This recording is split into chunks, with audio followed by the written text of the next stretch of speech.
व्यक्ति कैसे जान पाए कि अज्ञात का क्या विल है, अज्ञात की क्या इच्छा है? पूछते हैं व्यक्ति कैसे जान पाए कि अज्ञात की क्या इच्छा है? व्यक्ति कभी नहीं जान पाता है। हाँ, व्यक्ति अपने को छोड़ दे, मिटा दे तो तत्काल जान लेता है, अज्ञात के साथ एक हो जाता है।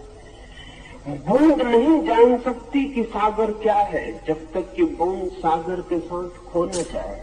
व्यक्ति नहीं जान सकता कि परमात्मा की इच्छा क्या है जब तक व्यक्ति अपने को व्यक्ति बनाए है, तब तक नहीं जान सकता। व्यक्ति अपने को खो दे तो फिर परमात्मा की इच्छा ही शेष रह जाती है, क्योंकि व्यक्ति की कोई इच्छा शेष नहीं रह जाती। तब जानने का सवाल ही नहीं उठता। तब व्यक्ति वैसे ही जीता है जैसा अज्ञात उसे जिलाता है। तब व्यक्ति की कोई आकांक्षा, तब व्यक्ति की कोई फलाकांक्षा, तब व्यक्ति की कोई अपनी अभीप्सा, तब व्यक्ति की समग्र की आकांक्षा के ऊपर अपनी थोपने की कोई वृत्ति शेष नहीं रह जाती, क्योंकि व्यक्ति शेष नहीं रह जाता।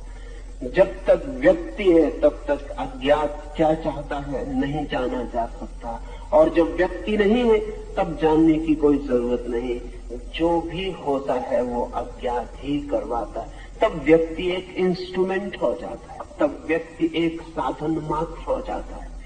कृष्ण पूरी गीता में आगे अर्जुन को यही समझाते हैं कि वो अपने को छोड़ दे, अज्ञात के हाथों में समर्पित कर दे, क्योंकि वो जिन्हें सोच रहा है कि ये मर जाएंगे, वो अज्ञात के द्वारा पहले ही मारे जा चुके हैं। कि वो जिन्हें सोचता है कि इनकी मृत्यु के लिए मैं जिम्मेवार हो जाऊंगा, उनके लिए वो बिल्कुल भी जिम्मेवार नहीं होगा। अगर वो अपने को बचाता है तो जिम्मेवार हो जाएगा। अगर अपने को छोड़कर साधनवत, साक्षीवत लड़ सकता है तो उसकी कोई जिम्मेवारी नहीं रह जाती। व्यक्ति अपने को खो दे समष्टि में, व्यक्ति अपने को समर्पित कर दे, छोड़ दे अहंकार को, तो ब्रह्म की इच्छा ही फलित होती है। अभी भी वही फलित हो रही है। ऐसा नहीं कि हम उससे भिन्न फलित करा लेंगे, लेकिन हम भिन्न फलित कराने में लड़ेंगे, टूटेंगे, नष्ट होंगे।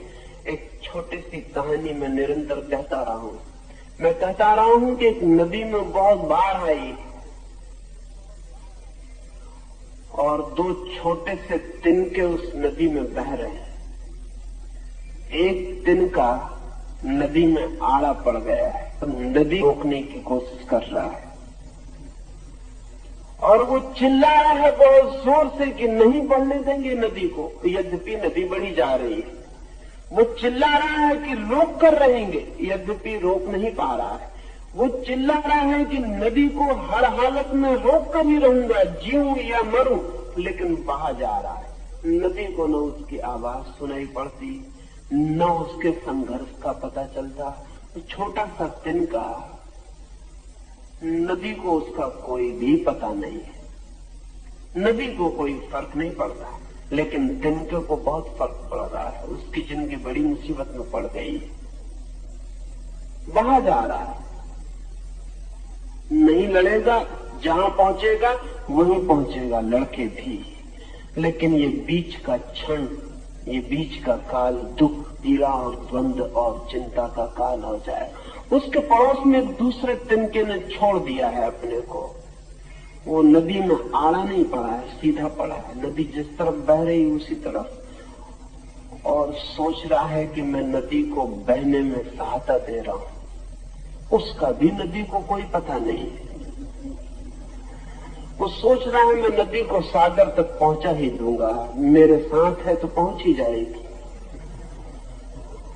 नदी को उसकी सहायता का भी कोई पता नहीं, लेकिन नदी को कोई फर्क नहीं पड़ता। उन दोनों तिनकों को बहुत फर्क पड़ रहा है। जो नदी को सांस बहा रहा है वो बड़े आनंद में है, वो बड़ी मौज में नाच रहा है, और जो नदी से लड़ रहा है वो बड़ी पीड़ा में है।